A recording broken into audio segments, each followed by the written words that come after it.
Good morning students. मैं आज आप लोगों के लिए मोल कंसेप्ट पार्ट 9 जो है लेके आया हूँ। ठीक है, हम लोगों ने इतने पार्ट्स पढ़े, आप लोगों ने उसका जो है असाइनमेंट किया और वर्क किया। बहुत बहुत धन्यवाद जिन लोग बच्चों ने किया। मैं आप लोगों से रिक्वेस्ट करता हूँ एक बार फिर से कि मैक्सिमम नंबर ऑफ स्टूडेंट्स आप इससे जुड़े, रोज़ अपना वर्क करें। आप लोगों को सीखने को मिलेगा निश्चित रूप से। आज बच्चों हम जो है केमिस्ट्री में मेजरमेंट को पढ़ेंगे। हमें जब फिजिकल केमिस्ट्री को यूज करते हैं हम, या फिर कुछ इनऑर्गेनिक केमिस्ट्री में भी काम आती है, तो हम क्या करते हैं किसी भी प्रॉपर्टी को मेजर करने के लिए कुछ यूनिट्स काम में लेते हैं। उन यूनिट्स की हम चर्चा करेंगे। ठीक है, तो हमारे पास में टोटल जो है SI 3 यूनिट्स में डिवाइड की गई है। ठीक है, तो हम सबसे पहले SI यूनिट्स मेजरमेंट्स पढ़ रहे हैं। क्या पढ़ रहे हैं बच्चों? SI units of measurement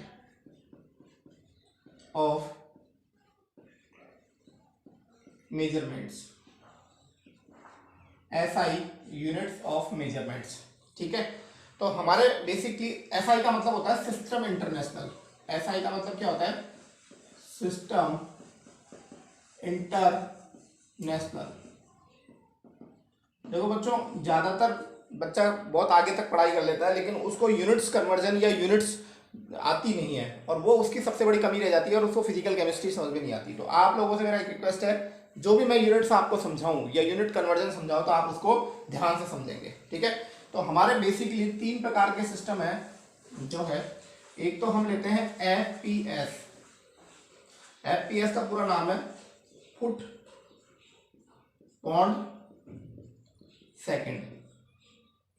foot तो हमारी लेंथ का यूनिट हो गया, पौंड हमारा जो है वेट का हो गया, और सेकंड जो है हमारा टाइम का हो गया। तो ये FPS सिस्टम है। ये बहुत पुराना सिस्टम है, आजकल इसका यूज होता नहीं है जनरली केमिस्ट्री में, ये ओल्ड सिस्टम्स है। ठीक है, दूसरा हमारा होता है MKS, जो इस समय सबसे ज्यादा पॉपुलर है। MKS का जो पूरा नाम है वो है metre kilogram and second. Metre kilogram और सेकंड। तो मीटर किलोग्राम सेकंड MKS का जो हमारे पास में यूनिट है, वो जो आजकल सबसे ज्यादा पॉपुलर है। इसका ज्यादा मीटर आपका जो है लेंथ का मेजरमेंट में हो गया, किलोग्राम आपका वेट का हो गया, और सेकंड आपका टाइम हो गया। और तीसरा मेजरमेंट जो सिस्टम आता है वो हमारा आता है CGS। CGS में C का मतलब होता है सेंटीमीटर, G का मतलब होता है ग्राम, और S का मतलब होता है सेकंड। तो सेंटीमीटर हमारा किसका हो गया? लेंथ का, ग्राम हमारा हो गया वेट का, और सेकंड हमारा हो गया किसका? टाइम का। तो हमारे पास में 3 SI सिस्टम है हमारे पास में जिनका यूज हम करते हैं। FPS फुट, पुराने लोग जो आप देखते होंगे मकानों की लेंथ वगैरह फुट में है, इतने फुट लंबाई है, इतने फीट लंबाई है, लेकिन हम नहीं समझते उन फुट फीट को, क्योंकि ये पुराना सिस्टम है। पौंड, पौंड में वेट को मापते हैं, इतने पौंड वेट है इसका, इतना पौंड वेट है, तो ये हम लोग यूज करते नहीं है जनरली। तो FPS सिस्टम हमारे सबसे कम काम का है, सेकंड तो हम यूज करते हैं। लेकिन MKS सिस्टम जो है केमिस्ट्री ने इस समय सबसे ज्यादा एक्सेप्ट कर रखा है। तो MKS सिस्टम हमारे लिए सबसे ज्यादा इंपॉर्टेंट है। और CGS भी आजकल बहुत सी जगह यूज होता है। तो MKS और CGS जो है हमारी केमिस्ट्री में काम आता है, ज्यादातर यूनिट्स इसी की काम आती है। अब मैं आपके सामने कुछ फंडामेंटल या फिर बेसिक फिजिकल क्वांटिटी है, मैं उनके आपको यूनिट्स और सिंबल आपको बताता हूं, आपको वो याद रखने हैं। ठीक है, तो हेडिंग लगा लीजिए,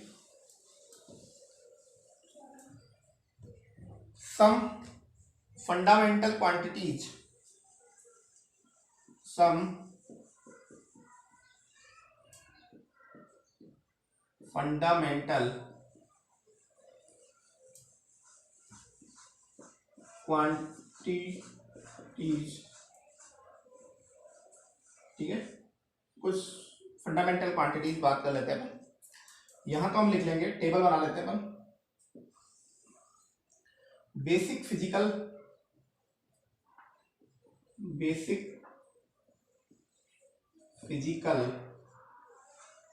क्वांटिटी।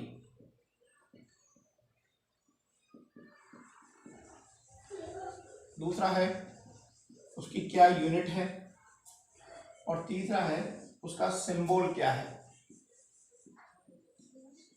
सिंबल क्या है। ठीक है, तो सबसे पहले हम लेंथ की बात करते हैं। ठीक है, लेंथ की जो यूनिट होती है वो होती है एमकेएस में क्या होती है, मीटर। क्या होती है बच्चों, मीटर होती है, और हम उसको जो है स्मॉल एम से रिप्रेजेंट करते हैं। तो पहला आ गया। दूसरा, ये मतलब ऐसी यूनिट है जो केमिस्ट्री में बहुत ज्यादा यूज करते हैं।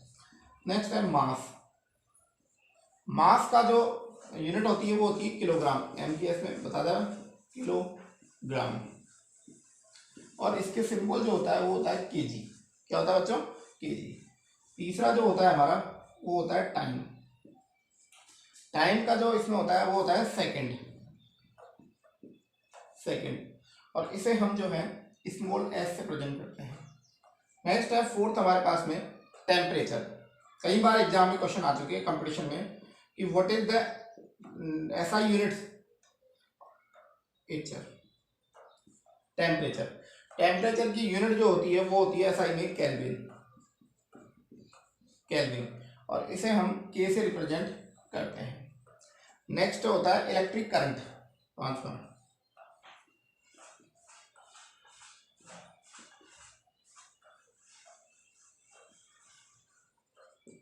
इलेक्ट्रिक करंट, इसको हम एम्पियर से रिप्रेजेंट करते हैं, और ये जो है इसका सिंबल होता है वो होता है एएमपी। देखो बच्चों, आप लोगों को मैं एक चीज और रिपीट करना चाहूंगा कि ये जो ये यूनिट्स मैं आपको लिखवा रहा हूँ, ये आपके 2 सब्जेक्ट का काम करेंगी।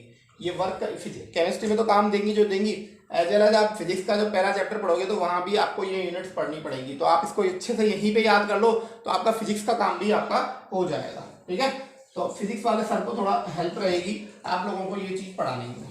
ठीक है, नेक्स्ट हम बात कर रहे हैं इलेक्ट्रिक करंट के बाद में होता है ल्यूमिनस इंटेंसिटी, मतलब जो प्रकाश की लाइट इंटेंसिटी होती है ना उसे ल्यूमिनस बोलते हैं। नेक्स्ट है ल्यूमिनस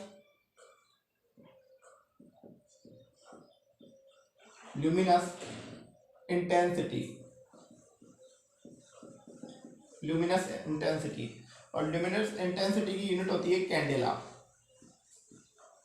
कैंडेला। इसको हम सीडी से रिप्रेजेंट करते हैं। ठीक है, इसको सीडी से रिप्रेजेंट करते हैं। नेक्स्ट हमारे पास में अमाउंट ऑफ द सब्सटेंस, ये तो अपन पढ़ चुके हैं। Amount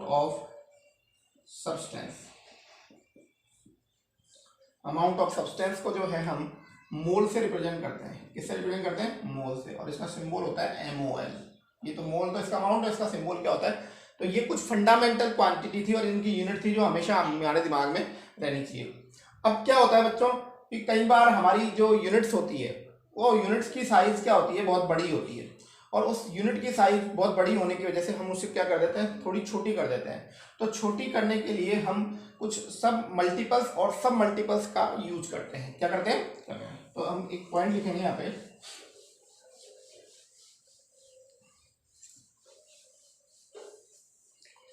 sometimes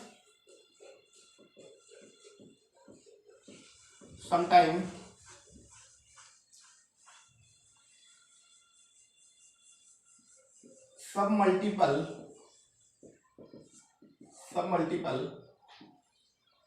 and multiple are used to reduce का मतलब छोटा करना है, और enlarge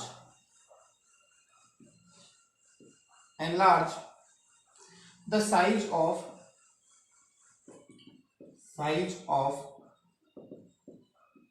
different यूनिट्स। मतलब हम कई जो अलग अलग यूनिट्स हैं उनकी साइज को हम sometimes submultiples and multiple and submultiple are used to reduce, यानी उसकी को छोटा करने के लिए। ठीक है, और उसको बड़ा करने के लिए हम लोग क्या करते हैं, सब मल्टीपल और मल्टीपल यूज करते हैं। तो हम इसको देख लेते हैं कौन कौन से सब मल्टीपल हमें पता होने चाहिए, बहुत इंपॉर्टेंट है। इनमें से क्वेश्चन भी मैं आप लोगों को दूंगा, जो हमारी एनसीईआरटी की बुक के पीछे लिखे हुए हैं वो क्वेश्चन मैं आपको डाल दूंगा आज जब मैं आपके सामने वो बनाऊंगा। ठीक है, तो पहले मैं आप लोगों के सामने सब मल्टीपल लिख रहा हूं। सब मल्टीपल कौन कौन से हैं, देखो सब मल्टीपल पहला है डेसी, हम बोलते हैं डेसीमीटर, डेसी। इसका सॉरी ऐसे लिख लेते हैं, पहले प्रीफिक्स लिख लेते हैं, मतलब कौन किसी साइज को छोटा करने या बड़ा करने के लिए आगे उसके प्रीफिक्स लगाते हैं, उन प्रीफिक्स को हम क्या बोलते हैं, जो है सब मल्टीपल या मल्टीपल बोलते हैं। तो यहाँ तो लिख लो प्रीफिक्स, प्रीफिक्स यहाँ उसका सिंबल और यहाँ उसका सब मल्टीपल।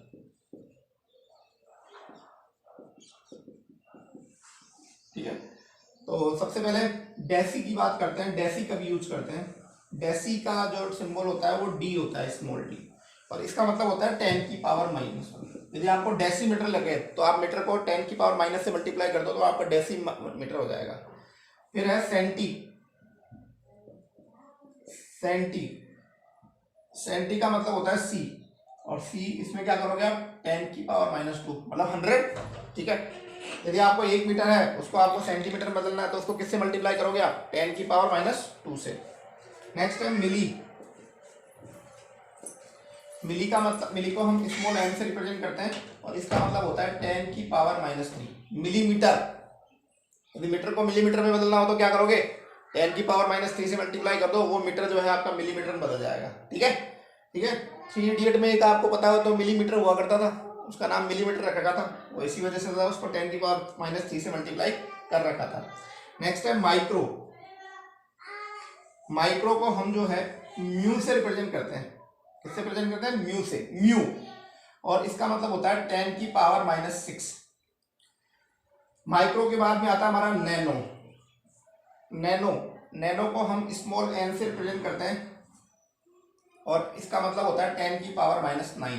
तो अभी बोर्ड भर गया तो एक बार रिपीट कर देता हूं।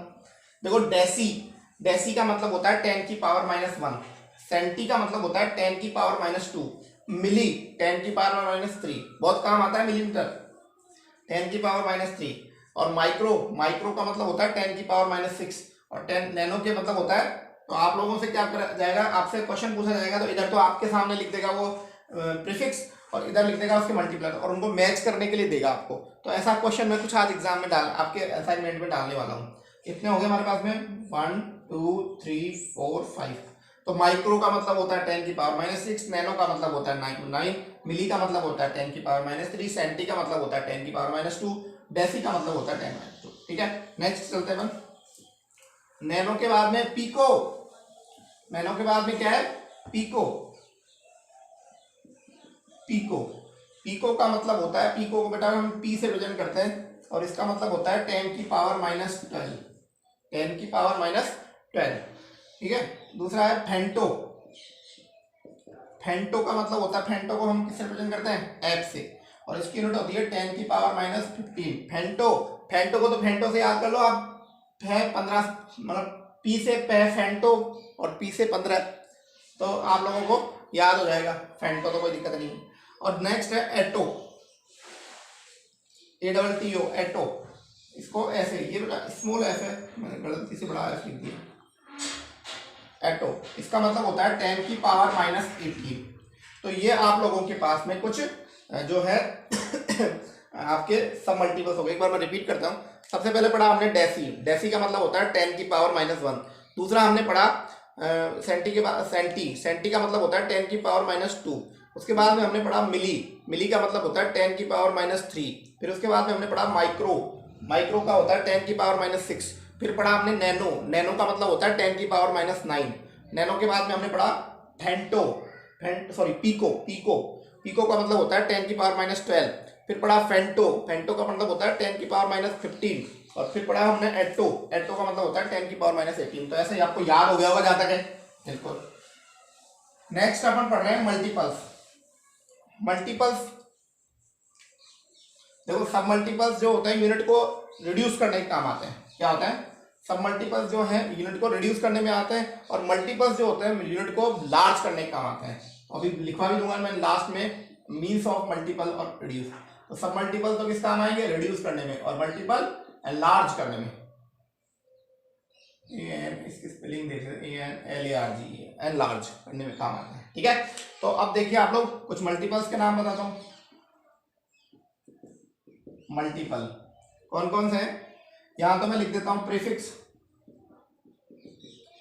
प्रीफिक्स, यहां उसका सिंबल और यहाँ उसके मल्टीपल्स। तो सबसे पहले याद करते हैं बेटा डेका, डेका DECA, डेका यूज करते हैं। डेका का जो सिंबल होता है वो होता है DA और इसका होता है 10। इसका क्या होता है 10 की पावर 1 लिख दो और 10 की पावर 1 का मतलब 10 ही होता है, इसलिए लगाते नहीं है पावर 1। जहाँ पावर 1 प्लस माइनस होती है वहां तो लगा लेते हैं, प्लस होती है वहां लगाते नहीं है। नेक्स्ट है हेक्टो, हेक्टो HECTO। इसका सिंबल क्या होता है बच्चों H होता है। इसका मतलब क्या होता है 10 की पावर 2, ठीक है। हेक्टो, हेक्टोमीटर, ठीक है। नेक्स्ट है किलो, किलो तो खूब जानते हो, ये तो खूब काम आती है, किलोग्राम। तो इसका यूनिट होता है के, क्या होता है 10 की पावर 3 होता है। मेगा, सॉरी मेगा नहीं है, मेगा, मेगा, मेगा, मेगा का मतलब होता है, मेगा को हम जनरली कैपिटल M से रिप्रेजेंट करते हैं और इसका मतलब होता है 10 की पावर 6। इतनी मेगावाट जो है मेगावाट एनर्जी, इतनी मेगावाट एनर्जी। नेक्स्ट है गीगा। देखो एक बार देख लो, डेका का मतलब होता है 10, हेक्टा का मतलब होता है 10 की पावर 2, किलो का मतलब होता है 10 की पावर 3, मेगा का मतलब होता है 10 की पावर 6। उसके बाद में हमारा गीगा, गीगा हर्ट्ज से एनर्जी आ रही है हमारे पास में इतनी, ठीक है। इसका सिंबल होता है G और G को हम कितने में पढ़ते हैं 10 की पावर 9 से। नेक्स्ट है टेरा,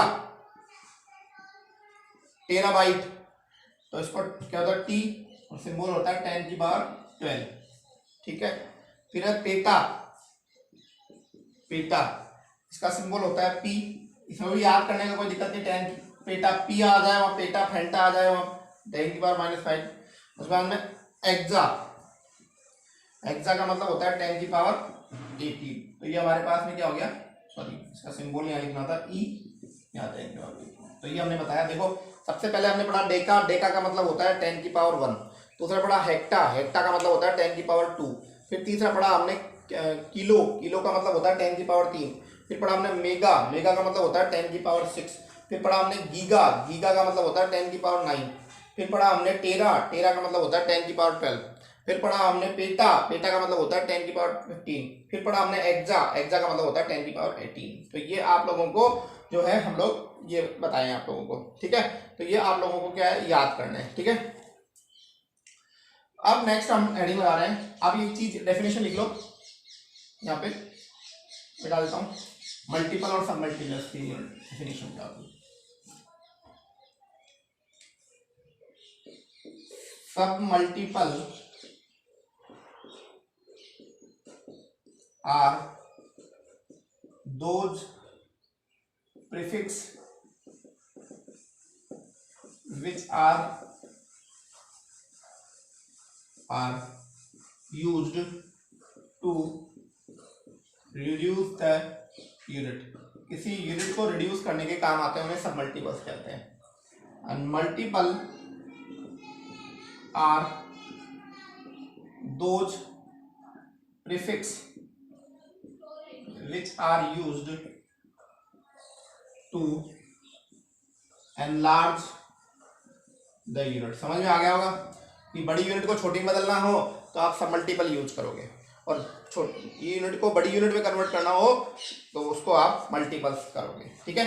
अब जो है हम आप लोगों के सामने नया टॉपिक ला रहे हैं, SI units for the some common derived quantities. तो नेक्स्ट हेडिंग लगा दीजिए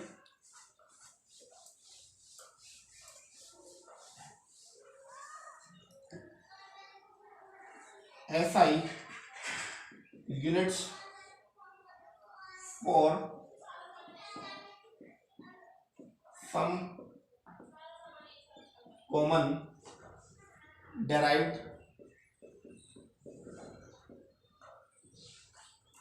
quantities, ठीक है। कुछ डेराइव्ड क्वांटिटीज के लिए हम SI यूनिट की बात कर रहे हैं। सबसे पहले हम बात करते हैं एरिया की। एरिया जानते हो किसी का एरिया, ठीक है। एरिया हिंदी में क्षेत्रफल बोलते हैं इसको। तो एरिया बराबर जो होता है हमारा वो होता है length into breadth. Length into breadth. तो लेंथ को भी हम मीटर में मानते हैं और ब्रेड्थ को भी हम किसे मानते हैं, मीटर में। तो हमारे पास में ये क्या हो गया, मीटर स्क्वायर। क्या हो गया इसका, मीटर स्क्वायर। तो स्क्वायर को हम मीटर स्क्वायर, तो इसको हम क्या लिख सकते हैं हिंदी में, स्क्वायर मीटर। स्क्वायर मीटर लिखेंगे हिंदी में इसको, मीटर स्क्वायर। ठीक है, स्क्वायर मीटर लिख दो, मीटर स्क्वायर, दोनों बात ठीक है। नेक्स्ट है वॉल्यूम। वॉल्यूम आप लोगों को पता है लंबाई, चौड़ाई और ऊंचाई क्या होता है, लेंथ, ब्रेड्थ एंड हाइट का मल्टीप्लाई होता है। तो वॉल्यूम बराबर length into breadth and height. तो आपको पता है लेंथ को भी हम मीटर में मापते हैं, ब्रेड्थ को भी हम मीटर में मापते हैं और हाइट को भी हम मीटर में मापते हैं। तो ये हमारे पास में क्या हो गया, क्यूब, मीटर क्यूब बोलेंगे इसको, लिखेंगे कैसे, क्यूबिक मीटर। तो ये वॉल्यूम की यूनिट हमारे पास में आ गई है। ठीक है, तो हमने दो यूनिट पढ़ ली है, एक तो एरिया की, एरिया को हम जनरली किसमें लिखेंगे, मीटर स्क्वायर में, और वॉल्यूम को मीटर क्यूब में। तो एक क्या हो गया हमारा, क्यूबिक मीटर हो गया।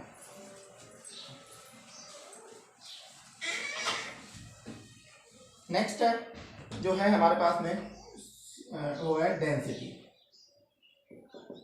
डेंसिटी मतलब ये है, हम जो बेसिक यूनिट्स हैं उनसे डेराइव किया है हमने। ये यूनिट्स किससे डेराइव की है, जो हमने फंडामेंटल यूनिट पढ़ी थी ना, उनसे डेराइव कर रहे हैं अपने इसको। डेंसिटी बराबर होता है मास अपॉन वॉल्यूम।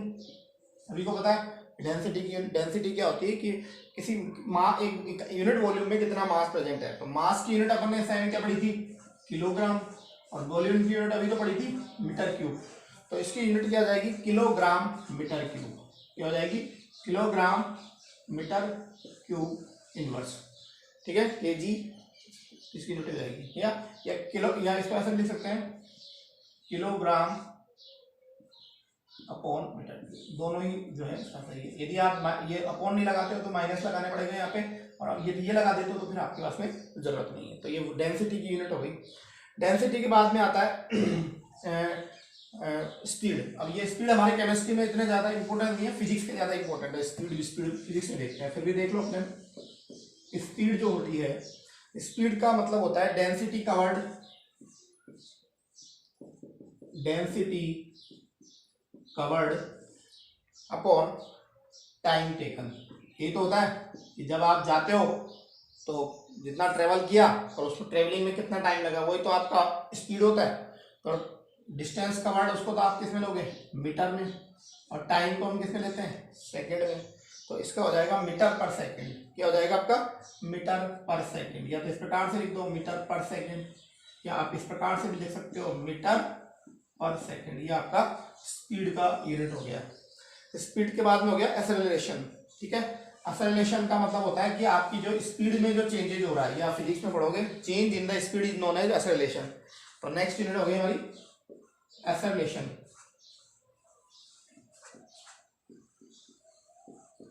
ठीक है, एक्सेलरेशन क्या होता है, चेंज इन योर स्पीड। तो स्पीड की यूनिट तो हमारी अभी निकाली थी, मीटर पर सेकंड होती है। ठीक है, स्पीड की यूनिट है चेंज इन वेलोसिटी, लिख लो यहाँ पहले हिंदी में, change in velocity upon time taken. ये फिजिक्स के काम की बेटा, लेकिन मैं पढ़ा देता हूँ, कोई दिक्कत नहीं। चेंज इन वेलोसिटी का फॉर्मूला अपन ने देख लिया था भाई, क्या आ गया था, मीटर पर सेकंड आ गया था, और टाइम टेकन को हम एस से रिप्रेजेंट करते हैं। तो हमारे पास में एक्सेलरेशन की यूनिट क्या रहेगी, मीटर। ये फिजिक्स में भी सर आपको पढ़ाएंगे। ठीक है, नेक्स्ट है फोर्स। तो ये आपको एक्सेलरेशन का हो गया। Next force. फोर्स हमारे काम का है, केमिस्ट्री में भी काम आता है फोर्स। ठीक है, तो फोर्स का क्या होता है, फोर्स बराबर होता है mass into acceleration.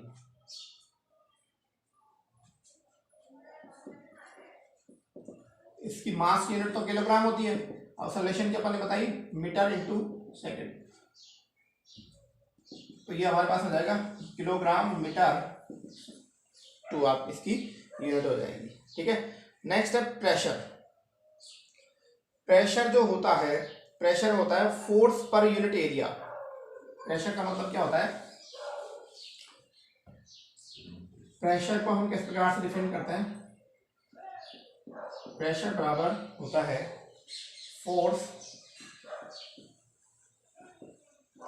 Per unit area. तो फोर्स को तो हम ऊपर लिख देते हैं और एरिया को हम नीचे लिख देते हैं, ठीक है। तो फोर्स की यूनिट अभी निकाल दी अपन ने, किलोग्राम मीटर सेकेंड माइनस 2 निकाली अपन ने, और एरिया की यूनिट कितनी होगी, मीटर स्क्वायर। तो आपके पास में जो आंसर आ गया वो क्या आ गया, ये ऊपर जाएगा तो यहाँ से एक तो एक कट गया, एक ऊपर रह जाएगा माइनस का, तो kilogram metre inverse and S minus 2। ये जो यूनिट किसकी आ गई आपकी, ये आपकी यूनिट किसकी आ गई, आपके फोर्स की आ गई। नेक्स्ट है एनर्जी, लास्ट यूनिट जो है एनर्जी। एनर्जी क्या होती है, एनर्जी बराबर होता है फोर्स, कितना फोर्स लगा है एंड डिस्टेंस ट्रेवल्ड,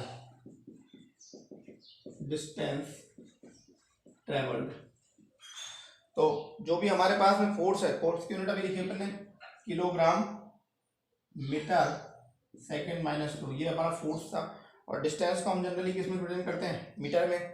तो हमारे पास में क्या आ जाएगा, kilogram metre square S minus 2 जो आ जाएगा। और यही हमारा एक जूल होता है, जूल क्या होता है, यही होता है मतलब, इसको हम जे से आगे अपन एनर्जी कन्वर्जन, एनर्जी कंजर्वेशन हमारे केमिस्ट्री का सबसे इम्पोर्टेंट जो है टॉपिक है, ठीक है। देखो बच्चों, एनर्जी से ही मैं आप लोगों को जो है एनर्जी की कंजर्वेशन जो है, जब बच्चे आगे तक पढ़ते हैं उनको एनर्जी कंजर्वेशन नहीं होती है कि जूल को कैलोरी में कैसे बदलते हैं, कैलोरी को हम जो है जूल में कैसे बदलते हैं, अर्ग में कैसे बदलते हैं, इलेक्ट्रोवोल्ट में कैसे कन्वर्ट करते हैं। तो ये कन्वर्जन हमें आने चाहिए, तो ये कन्वर्जन हम एनर्जी की पढ़ेंगे। तो आप देख लो, एनर्जी बराबर होता है फोर्स इनटू डिस्टेंस ट्रेवल्ड होता है। तो फोर्स का फॉर्मूला हमारे पास में हो गया किलोग्राम मीटर और सेकंड माइनस 2, और इसको हम मीटर से मल्टीप्लाई कर देंगे तो हमारे पास kilogram metre square second minus 2 आ जाएगा। तो किलोग्राम मीटर स्क्वायर और सेकंड माइनस 2 जो है, kilogram metre square second minus 2 जो है वो जूल की एनर्जी हो गई। तो ये कुछ ऐसी मैंने यूनिट्स लिखी है जो कि हमने फंडामेंटल जो बेसिक यूनिट पढ़ी थी उनसे डेराइव्ड की है, उनसे पैदा की है ये अपन ने। तो ये आप लोग वहां से करोगे। अब कुछ ओल्ड यूनिट्स हैं जो आज भी काम आ रही है। ओल्ड यूनिट मतलब पहले के जमाने में भी काम लेते थे केमिस्ट्री वाले जो साइंटिस्ट होते थे, और आज भी काम ले रहे हैं। तो सम ओल्ड यूनिट इस हेडिंग में लगा देते हैं, some old unit still in use, आज भी यूज हो रही है उनकी, ठीक है। तो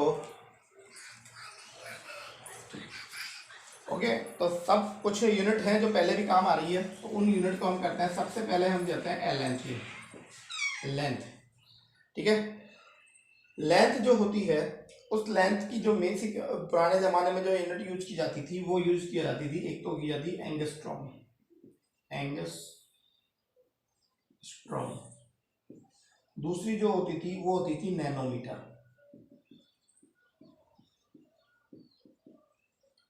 ठीक है। और तीसरी जो होती थी बहुत कम, पिकोमीटर, जिसको हम पी से रख देते हैं पिकोमीटर, जिसका मतलब क्या होता है 10⁻⁻12। तो ये यूनिट बेसिकली लेंथ की पुराने जमाने में यूज की जाती है। अब इनका हम कन्वर्जन देख लेते हैं, कैसे एंगस्ट्रॉम को नैनो में, नैनो को पिको में, पिको को नैनो में कैसे कन्वर्ट करते हैं, वो एक बार आप देख लीजिए। मिटा देता हूँ मैं आपको। तो देखो, ये ध्यान रखना है बच्चों, एक एंगस्ट्रॉम बराबर जो होता है वो होता है 10⁻⁸ सेंटीमीटर होता है। एक एंगस्ट्रॉम बराबर कितना होता है, एक एंगस्ट्रॉम बराबर होता है 10⁻⁸ सेंटीमीटर होता है। या फिर सेंटीमीटर को आप मीटर में कन्वर्ट करोगे तो क्या करोगे कि जब छोटी यूनिट को बड़ी में करते हैं तो भाग देते हैं, मैंने बताया था तुमको। तो 10⁻⁸ में 100 का भाग दो तो ये हमारे पास में किसके बराबर हो जाएगा, 10⁻⁻10 मीटर में कन्वर्ट हो जाएगा।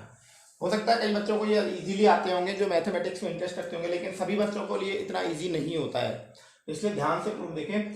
एक एंगस्ट्रॉम बराबर जो होता है वो हमारा 10⁻⁸ सेंटीमीटर होता है, ठीक है। अब यदि मुझे मान लो 1 सेंटीमीटर बराबर निकालना हो तो हम कैसे निकालेंगे, तो 1 सेंटीमीटर निकालेंगे तो सेंटीमीटर बराबर, तो ये 10 की पावर 8 कैसे चला जाएगा नीचे, तो ये हो जाएगा 10 की पावर जो है सॉरी 1 सेंटीमीटर बराबर कितना होगा, 1 सेंटीमीटर बराबर निकाल के बताइए आप मुझे। 1 सेंटीमीटर बराबर हो जाएगा आपके 10 की पावर 8 नैनोमीटर जो है आपका, सॉरी 1 सेंटीमीटर बराबर 10 की पावर 8 जो है आपका एंगस्ट्रॉम हो जाएगा। इसके बाद में आप जो है 1 नैनोमीटर की बात करते हैं। 1 नैनोमीटर बराबर होगा आपका 10 की पावर -7 सेंटीमीटर। 1 नैनोमीटर का मतलब कितना होता है, 10 की पावर -7 सेंटीमीटर होता है। यदि इसको हम मीटर में बदलेंगे तो कितना हो जाएगा, 1 नैनोमीटर बराबर कितना हो जाएगा, 10 की पावर -9 मीटर हो जाएगा हमारे पास में। ठीक है, इसी प्रकार से 1 पिकोमीटर बराबर होता है 10 की पावर -10 सेंटीमीटर। 1 पिकोमीटर बराबर होता है 10 की पावर -10 सेंटीमीटर।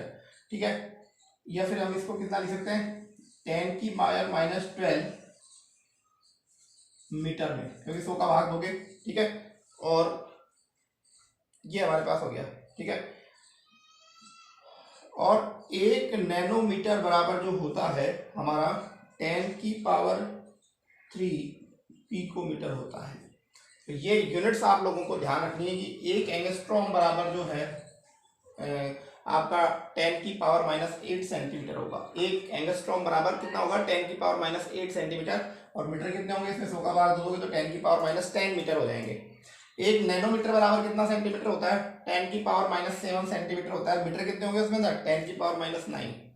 1 पिकोमीटर का मतलब कितना होता है, 10 की पावर -10 सेंटीमीटर और 10 की पावर -12 मीटर होता है। और 1 नैनोमीटर बराबर कितने पिकोमीटर होते हैं, 10 की। तो ये आप लोगों को याद रखने हैं। ठीक है, तो ये लेंथ की कुछ ओल्ड यूनिट्स हैं जो कि आज भी हम काम में लेते हैं। केमिस्ट्री जब पढ़ेंगे फिजिकल तो उसमें ये यूनिट्स काम लेंगे, तो आप लोगों को ये याद होनी चाहिए। इनसे रिलेटेड मैं कुछ कन्वर्जन्स जो है असाइनमेंट्स में डालूंगा।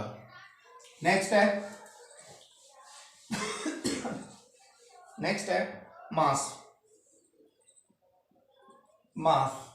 देखो बच्चों, मास बेसिक जनरली जो यूनिट यूज करते हैं ग्राम और किलोग्राम यूज करते हैं। ठीक है, तो basic unit of mass is generally taken as a gram.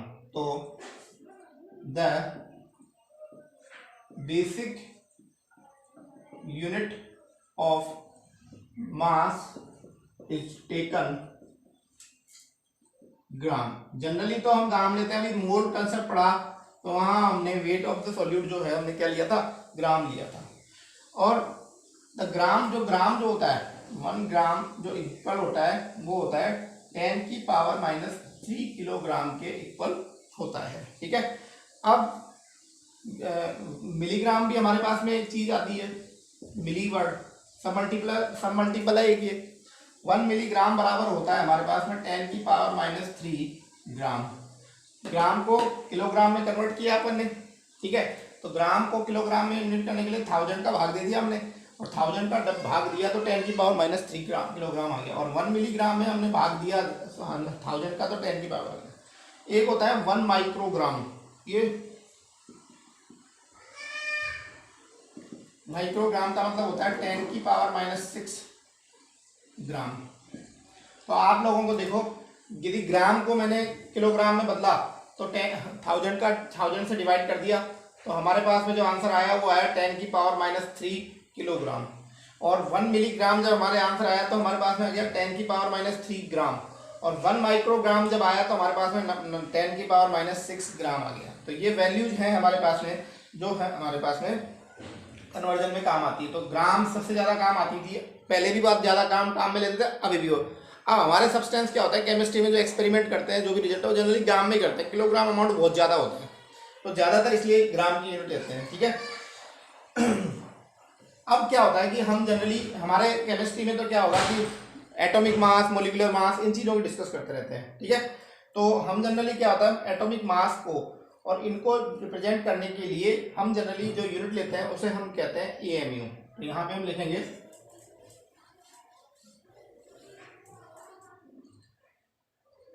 while dealing with atom। जब हम एटम को डीलिंग करते हैं, डीलिंग एटम एंड मॉलिक्यूल, जब हम मॉलिक्यूल और एटम को डील करते हैं, द टर्म एटॉमिक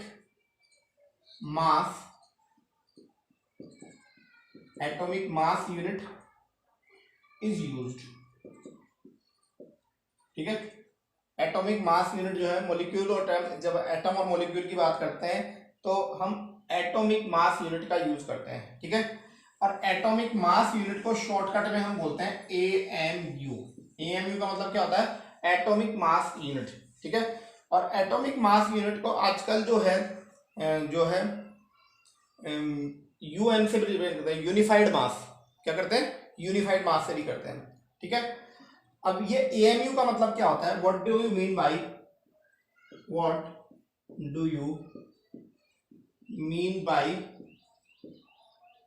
एएमयू? आप एएमयू से क्या समझते हो?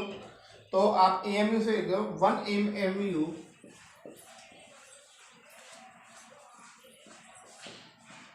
1 AMU is taken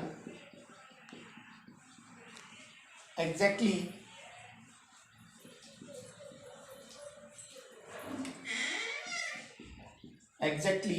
as 1/12 of the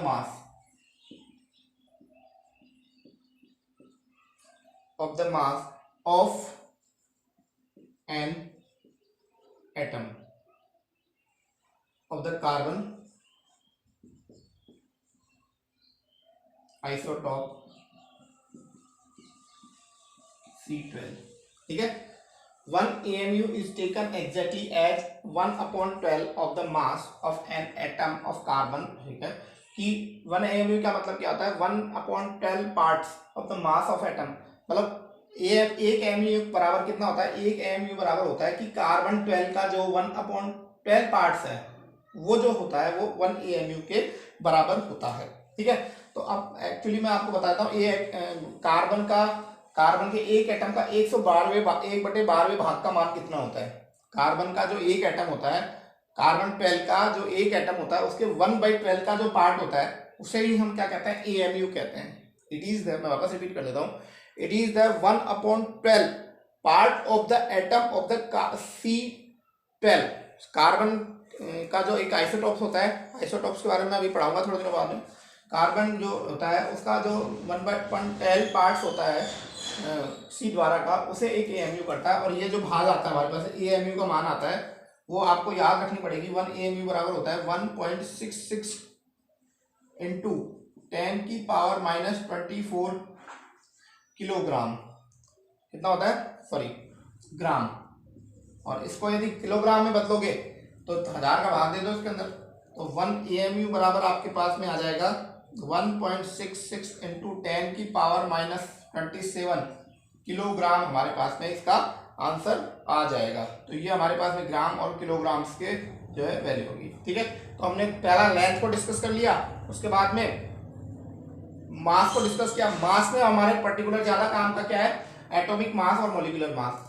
molecular mass और एटॉमिक मास को हम डिस्कस करने के लिए किसका कौन सी यूनिट का यूज करते हैं? AMU का यूनिट करते हैं। और AMU क्या होता है? AMU क्या होता है कि कार्बन 12 का जो कार्बन 12 के एक एटम का जो 1/12वां हिस्सा होता है उसे हम क्या कहते हैं? एक AMU करता है। और एक AMU का मान होता है 1.66 इंटू 10⁻⁻24 ग्राम, या 1 AMU इंटू 1.66 इंटू 10⁻⁻27 किलोग्राम। तो आपका हमारे केमिस्ट्री में ये ज्यादा काम आएगा। नेक्स्ट हम जो यूज कर रहे हैं वॉल्यूम। हमने लेंथ पढ़ ली, मास पढ़ लिया, अब तीसरी यूनिट जो है हम पढ़ रहे हैं volume.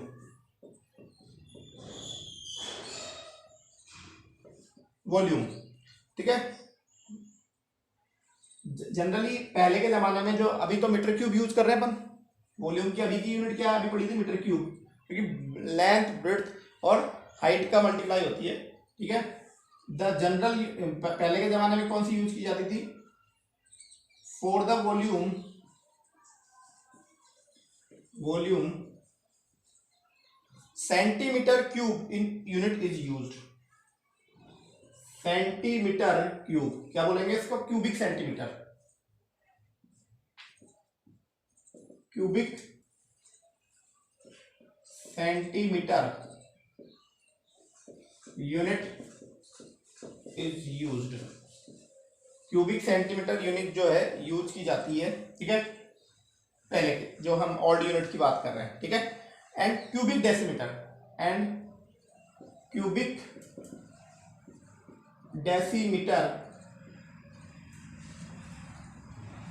Unit is used. Cubic decimetre unit is used. Decimetre को हम डी एम से कर देंगे, तो इसे डेसीमीटर क्यूब इस प्रकार से हम नीचे कर देंगे, ठीक है। Cubic decimetre is term litre,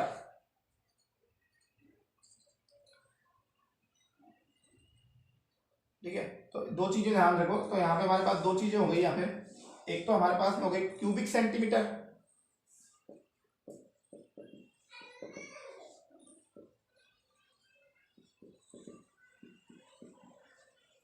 और एक हो गई हमारे पास में क्यूबिक सेंटीमीटर। एक तो हो गई क्यूबिक डेसिमल, क्यूबिक सेंटीमीटर, और एक हो गई हमारे पास में क्यूबिक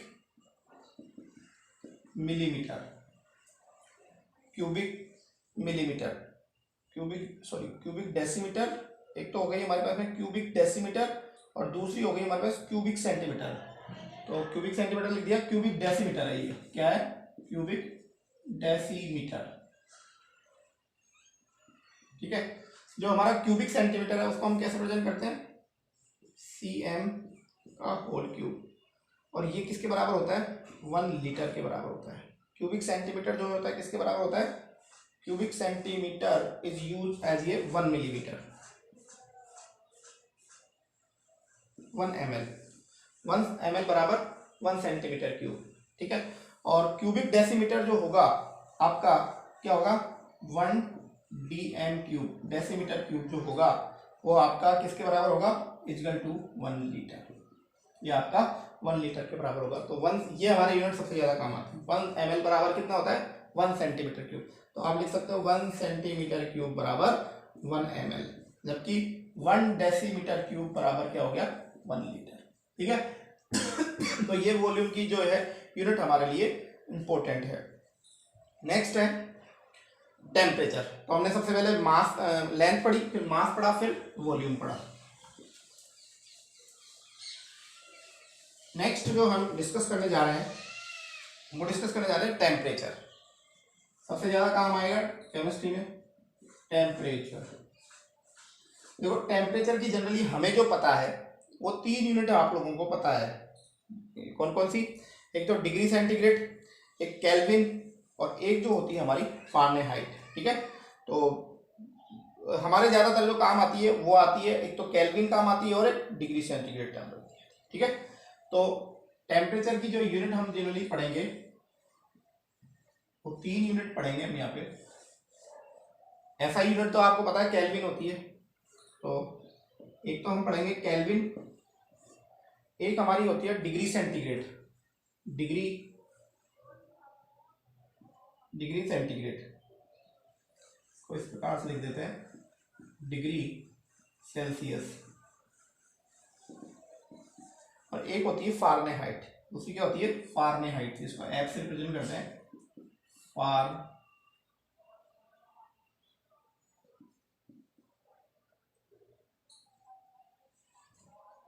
फारेनहाइट होती है, एफ से रिप्रेजेंट करते हैं इसको। तो 3 यूनिट होती है हमारे केमिस्ट्री में, सबसे ज्यादा काम आती है केल्विन और डिग्री सेंटीग्रेड, ठीक है।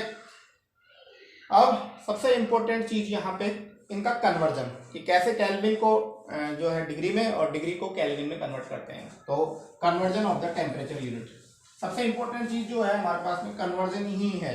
कि मैं इस यूनिट्स को क्यों पढ़ा रहा हूँ, ऐसा नहीं है कि आपने पढ़ा नहीं, लेकिन इन यूनिट्स को मैं इसलिए पढ़ा रहा हूँ ताकि आप लोगों को जो है यूनिट का कन्वर्जन आपको समझ में आए। तो सबसे पहले हमको मान लो, सपोज कीजिए डिग्री सेंटीग्रेड दे रखा है और उसको केल्विन में बदलना है, ठीक है। तो डिग्री सेंटीग्रेड को केल्विन में बदलने के लिए क्या करोगे आप, जी जो सेंटीग्रेड टेम्परेचर दे रखा है उसमें आप लोग क्या जोड़ दोगे, 273.15 जोड़ दोगे, तो आपका इसमें केल्विन हो जाएगा। कैसे, सपोज द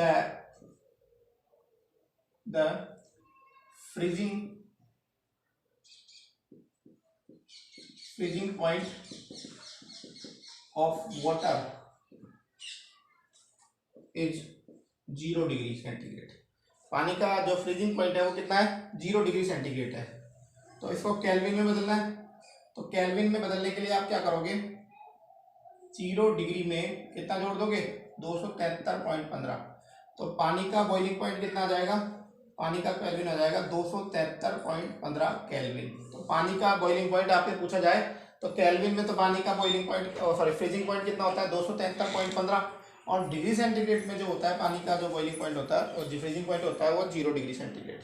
इसी प्रकार से सपोज करो आपसे बॉइलिंग पॉइंट यदि पूछ लेता है उसका, इसका वाटर का बॉइलिंग पॉइंट आपसे पूछता है, बॉइलिंग पॉइंट्स। तो बॉइलिंग पॉइंट्स को आप कैसे डिस्कस करोगे, बॉइलिंग पॉइंट को आप इस प्रकार से डिस्कस करोगे कि पानी का बॉइलिंग पॉइंट होता है, बॉइलिंग पॉइंट्स ऑफ वाटर जो होता है वो 100 डिग्री सेंटीग्रेड होता है। अपन को पता है 100 डिग्री पे पानी उबलने लग जाता है। अब इसको केल्विन में करेंगे तो क्या करेंगे हम, 100 डिग्री में 100 में क्या जोड़ देंगे, 100 डिग्री प्लस 273.15। तो पानी का बॉइलिंग पॉइंट जो आ जाएगा वो आ जाएगा 373.15 केल्विन। हमारे पास में पानी का बॉइलिंग पॉइंट हमारे पास में आ जाएगा। तो ये आपका डिग्री से जो है केल्विन। अब हमको मान लो सपोज करो केल्विन में वैल्यू दी गई है और हमें उसको किस में कन्वर्ट करना है, डिग्री सेंटीग्रेड में। तो कैसे करेंगे हम लोग, तो ये तो था हमारा degree centigrade to Kelvin. Now we study about Kelvin to degree centigrade. Kelvin को डिग्री सेंटीग्रेड में कैसे करेंगे, ठीक है। तो डिग्री सेंटीग्रेड बराबर जो हो जाएगा हमारा केल्विन माइनस 273.15, ये हमारा पास में जो है डिग्री सेंटीग्रेड कन्वर्ट करें, ठीक है। Suppose the boiling point of water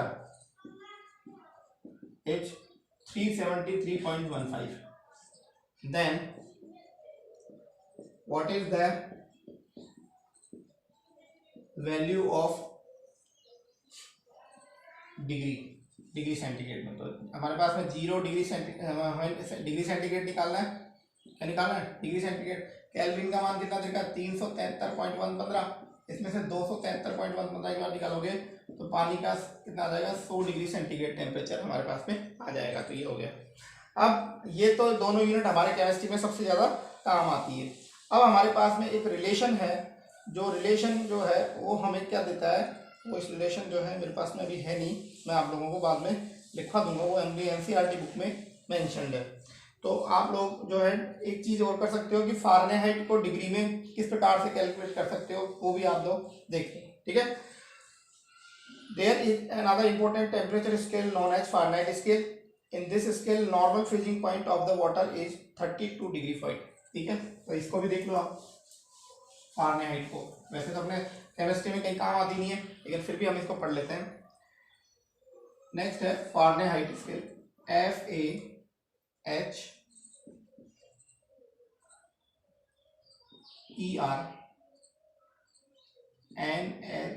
Fahrenheit, ठीक है। इन this scale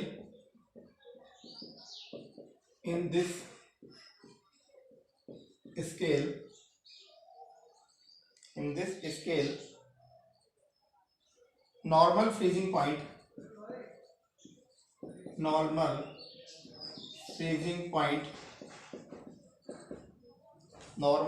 point of water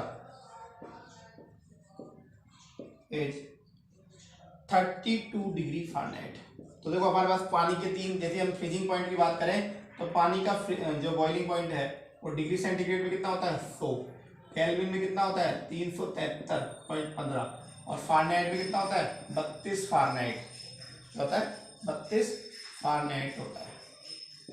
ये तीनों चीजें पूछी जा सकती कंपटीशन में छोटा छोटा, ठीक है। ये तो क्या हो गया, सॉरी ये फ्रीजिंग पॉइंट लिखा है मैंने, गलत लिख दिया मैंने बेटा।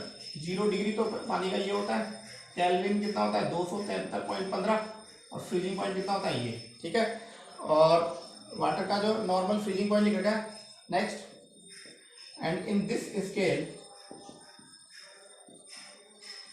Normal boiling point of water, जो नॉर्मल बॉइलिंग पॉइंट होता है वो होता है हमारा 212 फारेनहाइट होता है। तो यहाँ देखो पानी का जो सबसे पहले क्या होता है, फ्रीजिंग पॉइंट जो होता है, सॉरी बॉइलिंग पॉइंट जो कितना होता है फ्रीजिंग में 100 डिग्री होता है हमारा, केल्विन में कितना हो जाएगा 373.15, और हमारा इसमें फारेनहाइट में कितना हो गया 212 फारेनहाइट। तो 212 फारेनहाइट पानी का बॉइलिंग पॉइंट होता है, जबकि 32 फारेनहाइट जो होता है उसका फ्रीजिंग पॉइंट होता है। अब हम कैसे इनको डिग्री सेंटीग्रेड में हम डिग्री सेंटीग्रेड में, यदि डिग्री सेंटीग्रेड में आ गया तो उनको केल्विन में कन्वर्ट करना आसान है। तो सबसे पहले तो है डिग्री सेंटीग्रेड को फारेनहाइट में कैसे बदलेंगे।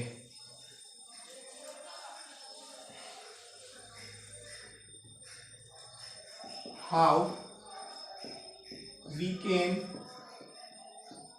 Convert degree centigrade to Fahrenheit. तो डिग्री सेंटीग्रेड को फारेनहाइट कैसे लेंगे, तो डिग्री सेंटीग्रेड बराबर होता है हमारे पास में 5/9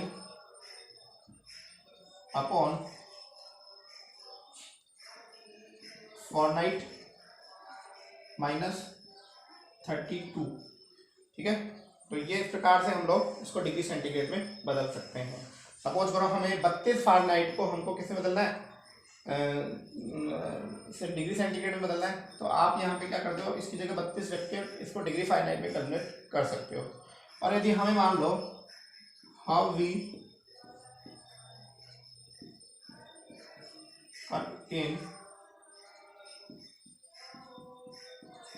convert the Fahrenheit into degree centigrade, तो इसके लिए हमारे पास में फॉर्मूला है फारेनहाइट डिग्री बराबर 9/5 आ जाएगा, इंटू डिग्री सेंटीग्रेड की वैल्यू रख दो, डिग्री सेंटीग्रेड की वैल्यू प्लस इसमें 32 जोड़ दो। तो ये हमारे पास में जो है फारेनहाइट से डिग्री से फारेनहाइट बदलने का फॉर्मूला है, ये फारेनहाइट से डिग्री में बदलने का फॉर्मूला है। ठीक है, नेक्स्ट यूनिट है हमारे पास में pressure.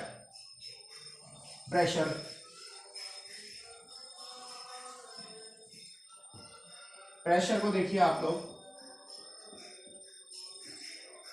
Pressure there are 3 non SI units for the pressure. ठीक है, तो there are 3 non SI units, मतलब SI यूनिट के अलावा भी प्रेशर की 3 अलग यूनिट है जो कि हम लोग ज्यादातर यूज करते हैं। कौन कौन सी हैं, नंबर ए एटमॉस्फेयर, नंबर कौन सी है एटमॉस्फेयर। ठीक है, इसको कैसे डिफाइन करते हैं, is define as the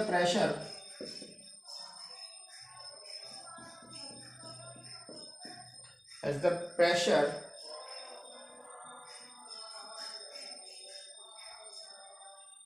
exerted by a column of mercury of 760 mm और 76 centimetre height at 0 degree centigrade. ठीक है, तो एटमॉस्फेरिक सबसे पहले प्रेशर की नॉन SI यूनिट हम SI कहते हैं, उसको कैसे डिफाइन करते हैं कि जो मरकरी का कॉलम भरा हुआ है, ठीक है, उसका 760 mm Hg या सेंटर या तो 760 mm Hg पे जो प्रेशर होता है मरकरी के कॉलम, मरकरी का जो प्रेशर होता है मतलब 760 या फिर 76 सेंटीमीटर की हाइट पे, अर्थ से 76 मीटर की हाइट पे जो प्रेशर होता है उसे हम एटमॉस्फेरिक प्रेशर कहते हैं। ठीक है, मैं रिपीट करता हूँ, atmosphere is defined as the pressure exerted by a column of the mercury of 76 mm millimeter या 76 सेंटीमीटर एट 0 डिग्री टेम्परेचर पे 760 सेंटीमीटर मिलीमीटर होना चाहिए या 76 सेंटीमीटर हाइट पे। मतलब हम यदि मरकरी को किसी कॉलम में भर के 760 सेंटीमीटर हाइट पे जाएं या 760 मिलीमीटर पे या 76, दोनों का मतलब एक ही है, इतनी हाइट पे जाएं तो जो प्रेशर महसूस किया जा रहा है उसे एटमॉस्फेरिक प्रेशर हम कहते हैं। ठीक है, दूसरी ऐसा यूनिट है टोर, TORR, टोर, नाम सुना होगा टोर का। Torr is defined as the pressure exerted by the 1 mm column of the mercury. तो ये कितना mm था, 760 mm था, और ये कितना था, 1 mm column of the mercury. तो इसकी डेफिनेशन क्या होगी, torr is defined as the pressure, torque is defined as the pressure exerted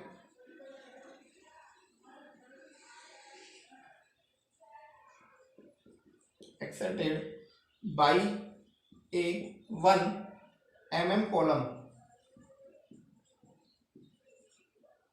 of mercury at 0 degree centigrade temperature पे। ठीक है, और तीसरा होता है millimetre of mercury, mm of Hg। ये सबसे ज्यादा केमिस्ट्री में काम आती है, मिलीमीटर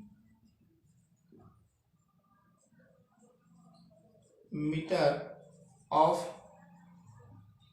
मरकरी, जिसको हम बोलते हैं mmHg। ये ज्यादातर आपको प्रेशर की यूनिट आपको केमिस्ट्री में मिलेगी। तो एक तो एटमॉस्फेरिक प्रेशर होता है जिसका हम कहते हैं कि मरकरी के कॉलम में 760 mm या 76 सेंटीमीटर हाइट पर जो प्रेशर लग रहा है उसे हम एटमॉस्फेरिक प्रेशर कहते हैं। 1 mm पे जो मरकरी कॉलम में जो प्रेशर लगता है उसको हम जो है टोर कहते हैं, और मिलीमीटर ऑफ द मरकरी जो होता है वो है। ठीक है, अब relation in between all 3 SI non SI units, ये रिलेशन आपको याद रखना रहेगा। अमॉन्ग ऑन 3 यूनिट्स, इन तीनों यूनिट में क्या अंतर है, देखो 1 एटमॉस्फेरिक प्रेशर बराबर जो होता है वो होता है हमारा 760 टॉर। 1 ATM कितना होता है, 704 ओम, और यही बराबर होता है 760 mmHg के। एक ATM बराबर होता है 760 टॉर, और यही किसके बराबर होता है, 760 mmHg के बराबर होता है। ठीक है, और ये जो बराबर होता है वो हमारा 76 सेंटीमीटर Hg के बराबर होता है। ठीक है, और ये जो होता है ये जो इसके बराबर होता है 1.013 इंटू 10 की पावर 5 पास्कल के बराबर होता है। एक बार मैं तीनों में कोऑर्डिनेट कर देता हूँ। 1 ATM बराबर कितना होता है, 700 टॉर होता है। 1 ATM बराबर कितना होता है, 700 टॉर होता है, और ये 1 ATM 700 टॉर जो बराबर होता है 760 mmHg के बराबर हो जाएगा। और ये 776, क्योंकि 700 मिलीमीटर को इसमें करेंगे तो 10 का भाग देंगे तो ये हो जाएगा 76 सेंटीमीटर Hg। और ये इसको यदि हम एक ATM में पास्कल कितने होंगे, तो पास्कल होंगे 1.013 इंटू 10 की पावर पास्कल। तो स्टूडेंट्स आज क्या है, वीडियो थोड़ा लंबा हो गया और हमारा एक जो मेन टॉपिक है एनर्जी वो रह गया है, तो हम एनर्जी को हम कल करेंगे। आप लोग आज के वीडियो के पूरे कंप्लीट नोट्स बनाएं, इनको समझें, कोई डाउट्स हो तो मुझे फ़ोन करें, मैं असाइनमेंट अभी थोड़ी देर में आपको डाल दूंगा, तो प्लीज़ आप इसको। और दूसरी बात है कि जो बच्चे अभी हमारे केमिस्ट्री से नहीं जुड़े हैं तो आप लोग उनसे इंडिविजुअली, जो भी बच्चे चाहते हैं कि उन लोगों का वो लोग पढ़ाई करें, टाइम पास नहीं करें, तो उनको कांटेक्ट करें। वो आपसे नहीं समझे तो उन्हें कहें कि एक बार मुझसे बात करें वो, ताकि मैं उनको समझा सकूं। आप कनेक्ट होइए। देखो आप लोगों ने 7 दिन के करीब अपने लगातार वीडियो डाल रहे हैं, तो 7 दिन में आप लोगों ने बहुत कुछ गेन कर लिया है। सभी बच्चों जो वर्क कर रहे हैं उन्होंने बहुत कुछ गेन कर लिया है। तो प्लीज़ सब्सक्राइब करें अपने इस चैनल को और ज़्यादा से ज़्यादा लोग इससे जुड़े। धन्यवाद।